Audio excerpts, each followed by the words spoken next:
Hi friends, welcome to my channel. இன்னைக்கு நம்ம dessert recipe தான் பார்க்க போகிறோம். கொஞ்சம் ஃப்ரூட்ஸ் அது கூட பார்த்தீங்கன்னா பிஸ்கட் வச்சு சூப்பரான ஒரு டெசர்ட் ரெசிபி தான் பார்க்க போகிறோம். கண்டிப்பாக இது எல்லாருக்கும் ரொம்ப பிடிக்கும். ரொம்ப சிம்பிளான ரெசிபி, அதுவும் குறைஞ்ச நேரத்திலேயே செஞ்சிடலாம். ஸோ இஃப்தார் டைமில் ரொம்ப ஈஸியாக செஞ்சிடலாம். இப்போ டெசர்ட் செய்கிறதுக்கு இங்கே தேவையான பொருட்கள் எல்லாமே ரெடியாக இருக்குது. இங்கே பார்த்தீங்கன்னா அமுலோட விப்பிங் க்ரீம் எடுத்திருக்கேன். அது கூட பார்த்தீங்கன்னா பிரிட்டானியோட நியூட்ரி சாய்ஸ் பிஸ்கட் எடுத்திருக்கேன். இந்த பிஸ்கட் தான் எடுக்கணும்னா கிடையாது, இனிப்பு அதிகம் இல்லாத ஏதாவது ஒரு பிஸ்கட் பேக்கெட் எடுத்துக்கிறோங்க. அது கூட பார்த்தீங்கன்னா ஹெர்ஷீஸோட சாக்லேட் சிரப் எடுத்திருக்கேன். சாக்லேட் சிரப் இல்லைன்னா நீங்கள் சாக்லேட் மெல்ட் பண்ணி கூட எடுத்துக்கிறலாம். இது ஆப்ஷனல் தான். இப்போ இங்கே பார்த்தீங்கன்னா பேரிச்சம்பழம், வாழைப்பழம், அது கூட மாதுளம்பழம், ஆரஞ்சு, அது கூட மேங்கோ இதெல்லாம் கட் பண்ணி வச்சுருக்கேன். இந்தந்த ஃப்ரூட்ஸ் தான் எடுக்கணும்னா கிடையாது, உங்ககிட்ட எந்த ஃப்ரூட்ஸ் இருக்கோ அதை எடுத்துக்கிறோங்க. ஆனால் இந்த டெசர்ட்க்கு ஒரு முக்கியமானது பார்த்தீங்கன்னா, நீங்கள் எடுக்கிற பழங்களில் ஏதாவது ஒரு பழத்தில் புளிப்பு இருக்கிற மாதிரி பார்த்துக்கிறோங்க. ஸோ நான் ஆரஞ்சு எடுத்துருக்கேன். நீங்கள் ஆரஞ்சுக்கு பதிலாக அன்னாசி பழமும் எடுத்துக்கிறலாம், இல்லைனா நீங்கள் ரெண்டும் கூட எடுத்துக்கிறலாம். இப்போ அடியில் ஒரு பாத்திரத்தில் ஐஸ் க்யூப் போட்டிருக்கேன். அதுக்கு மேலே ஒரு பாத்திரத்தை வச்சு அதில் க்ரீம் ஆட் பண்ணியிருக்கேன். ஆட் பண்ணிவிட்டு இந்த மாதிரி பீட்ரு வச்சுட்டு ஸ்லோ ஸ்பீடில் ஆரம்பிங்க. அதுக்கப்புறமா ஒவ்வொன்றா கூட்டிட்டு அப்புறமா நீங்கள் பீட் பண்ண ஆரம்பிங்க. ஸ்டார்ட் பண்ணும்போதே ஹை ஸ்பீடில் பீட்ரு ஆன் பண்ணிடாதீங்க. அந்த மாதிரி பண்ணிங்கன்னா க்ரீமில் தண்ணி விட்டுரும். இது நல்லா மிக்ஸ் ஆயிருச்சு. இப்போ இந்த க்ரீமில் பார்த்தீங்கன்னா சுகர் கிடையாது, அதுக்காக வேண்டி நம்ம சுகர் ஆட் பண்ணணும். நான் ஒரு 80 கிராம் அளவு சுகரை பவுட்ரு பண்ணி வச்சுருக்கேன். நீங்கள் 100 கிராம் வரைக்கும் கூட சேர்த்துக்கிறலாம். ஸோ எனக்கு இனிப்பு கம்மியாக போதும் அப்படிங்கிறதுக்காக 80 கிராம் சேர்த்துருக்கேன். இப்போ சுகர் பவுடரை இந்த க்ரீமில் ஆட் பண்ணிடலாம். இது கூட பார்த்தீங்கன்னா 1 டீஸ்பூன் வெனிலா எசன்ஸ் சேர்த்துக்கிறேன். ஸோ 250 ml க்ரீமுக்கு 1 டீஸ்பூன் வெனிலா எசன்ஸ் சேர்த்துருக்கேன். நமக்கு இந்த அளவு வெனிலா எசன்ஸ் போதும். ஏன்னு பார்த்தீங்கன்னா நம்ம பழங்கள் எடுக்கிறோம் இல்லையா, ஸோ அதுலேயுமே எல்லா பழங்களோட ஃப்ளேவரும் இந்த க்ரீமில் இறங்கிடும். ஸோ அப்போ டேஸ்ட் நல்லாயிருக்கும். இந்த க்ரீமில் பார்த்தீங்கன்னா முக்கியமான விஷயம், கேக்குக்கு அடிக்கிற மாதிரி நீங்கள் க்ரீம் ரெடி பண்ணக்கூடாது. ஸோ அதுக்கு முந்தின ஸ்டேஜ்லேயே நம்ம ஆஃப் பண்ணிடணும். கேக்குக்கு பார்த்தீங்கன்னா பீட்ருலேருந்து க்ரீம் இல்லாத ஸ்டேஜுக்கு நம்ம ரெடி பண்ணுவோம். ஆனால் டெசர்ட்டுக்கு பார்த்தீங்கன்னா அது ஒரு ரிப்பன் கன்சிஸ்டன்சி மாதிரி வரும். அப்போ நீங்கள் நிறுத்திடணும், அதுக்கு மேலே பீட் பண்ணக்கூடாது. ஸோ இப்போ க்ரீம் ரெடி ஆயிடுச்சு.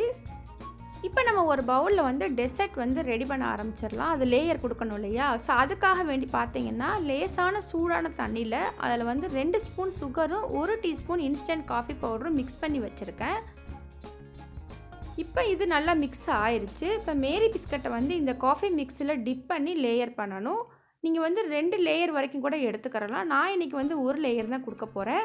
அதே நேரம் பார்த்தீங்கன்னா பிஸ்கட் காஃபியில் அதிக நேரம் ஊறிடக்கூடாது. ஜஸ்ட்டு உள்ளே போட்டுட்டு அப்போவே எடுத்துடணும்.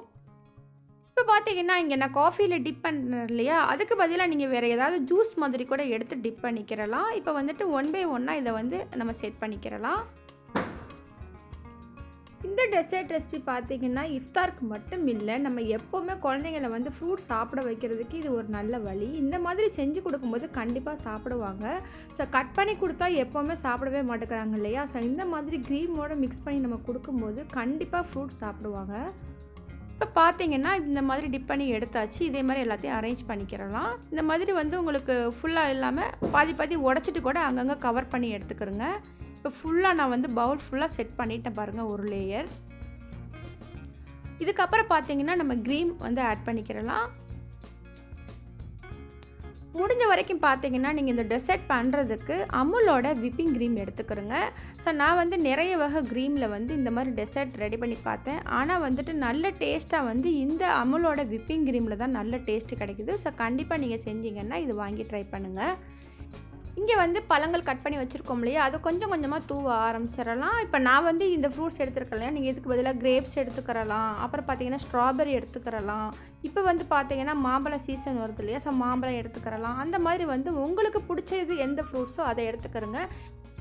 ஸோ இந்த மாதிரி பார்த்தீங்கன்னா நோம்பு திறக்கிற டைமில் குழந்தைங்களுக்கு பழங்களை இந்த மாதிரி கொடுக்கும்போது ரொம்பவும் ஆரோக்கியமாக இருப்பாங்க. நம்ம என்ன தான் கட் பண்ணி கொடுத்தாலும் சாப்பிடவே மாட்டாங்க. ஸோ இந்த மாதிரி டெசர்ட்டை ரெடி பண்ணி கொடுக்கும்போது கண்டிப்பாக விரும்பி சாப்பிடுவாங்க.